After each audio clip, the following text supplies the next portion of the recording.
आज आपके सामने इसलिए हाजिर हुए हैं कि हम ये दिखाना चाहते हैं कि बुराई का बदला किस तरीके से बुराई से ही मिलता है, और जुल्म की इंतहा जब हो जाती है तो जालिम को ख़त्म करने में उसी के लोग साथ लग जाते हैं।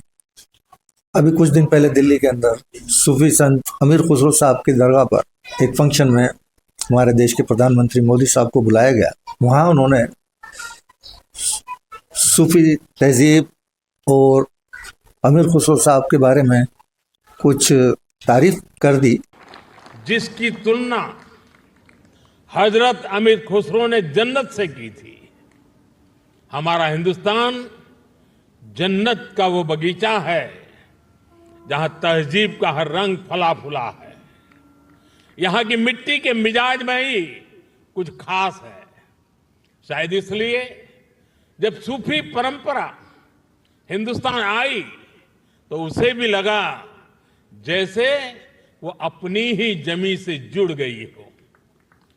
कुल मिलाकर वो मुस्लिम कल्चर की तारीफ कर दी।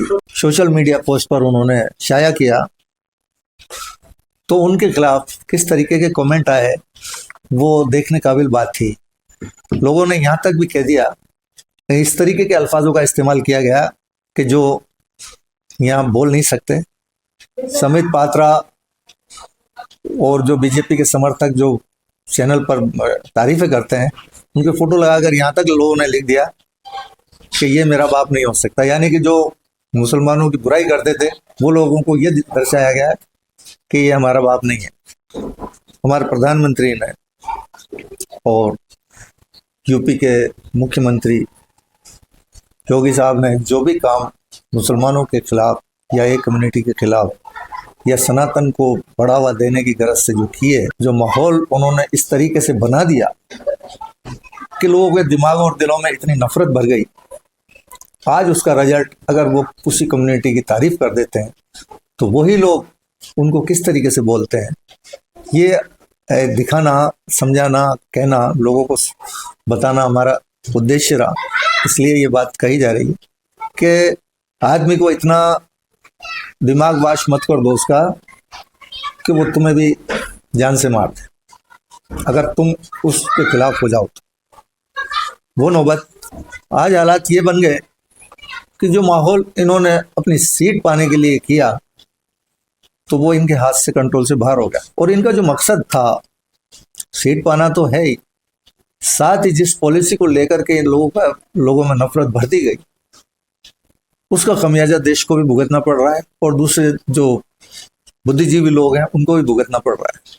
अभी भी वक्त है योगी जी और मोदी जी, आप जिस तरीके से चल रहे हैं उस पटरी को चेंज कर दो तो लोगों की मानसिकता बदल सकती है।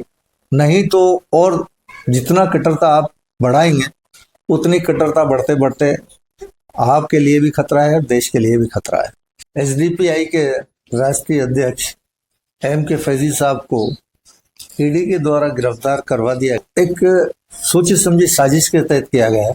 छोटी पार्टियों को नहीं उभरने देने की वजह कांग्रेस और बीजेपी दोनों नेशनल पार्टियां ये चाहती हैं कि कोई भी छोटी पार्टियां उभर कर हमारे मुखालिफ ना हो।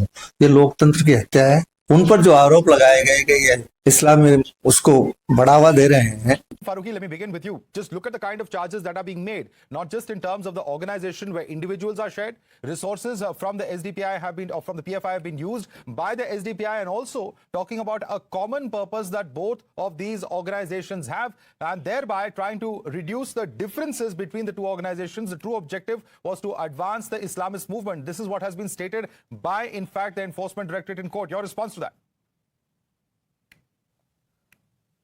बिल्कुल गलत, बिल्कुल झूठ। इसमें से एक भी चीज़ जो है वो सही नहीं है। हम पॉलिटिकल पार्टी हैं और हम एहतजाज करते हैं।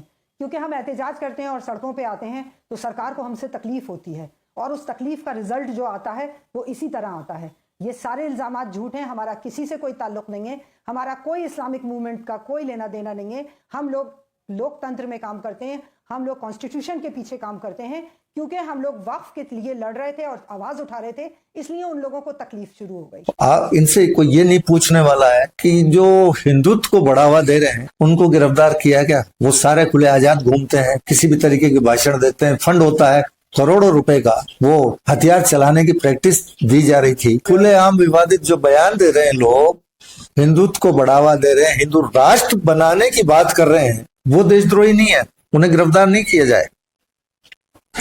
तो ये सब बातें पब्लिक को समझनी चाहिए, और जो कि जिस तरीके से इन्होंने माइंड वॉश कर रखा है उसका नुकसान एक ना एक दिन देश को और हम सबको भुगतना पड़ेगा। तो सभी लोग इस बात से चिंतित रहें और सोच। परसों की बात है, यहाँ जयपुर के अंदर श्री राम जी के फोटो पर एमएलए गोपाल शर्मा द्वारा गोपाल शर्मा जी का जन्मदिन का एक पोस्टर, उससे बड़ा राम जी के पोस्टर से बड़ा पोस्टर उस पोस्टर पे किसी ने लगा दिया। वहां के जो अभी एक वीडियो जारी हुआ है उसके अंदर मनीष पारिक जो वहां के वार्ड पार्षद हैं वो भी बीजेपी के ही हैं। वो ये कह रहे हैं कि 14 तारीख को देखना आप, 29 मार्च के बाद में देख लेना क्या समय आएगा। और अभी 14 मार्च, अगर कोई बुद्धिजीवी अगर मेरी बात सुन रहा है ना, तो 14 मार्च के दिन महसूस कर लेना धर्मयुग आ रहा है, सनातन बढ़ेगा। मैं आपको बता दूं, और 4 सालों में ये स्थिति होगी कि आपके युद्ध भी होंगे, आपके दंगे भी होंगे। मुझे तो अनुभूति होती है, तो मैं बता देता हूँ। झगड़ा भी हो सकता है, ये पार्टियां ये कर रही हैं, वो कर रही हैं, उनके स्टेटमेंट इस तरीके के। सवाल यह है पुलिस प्रशासन जयपुर की सचेत हो कि 14 तारीख को धुलंडी है, 13 तारीख की होली है शायद, और 14 की धुलंडी है। तो कहीं प्री प्लानिंग तो नहीं है। ये बहुत एक पुलिस को मार करने वाली बात है। अब एक बीजेपी का पार्षद अगर ये बात कह रहा है तो हो सकता है कि कुछ संभावना बन जाए। पुलिस इस बारे में एहतियात बरते और जो है ध्यान से जयपुर शहर को सुरक्षित रखे, और देश को सुरक्षित रखने के लिए भी पुलिस को ध्यान देना चाहिए, प्रशासन को। और राज्य सरकार और केंद्र सरकार अपनी नीतियों में थोड़ा सा बदलाव लाए, कम्युनिटी को सबको साथ लेकर के चले, तो ही देश सुरक्षित रहेगा। जय हिंद।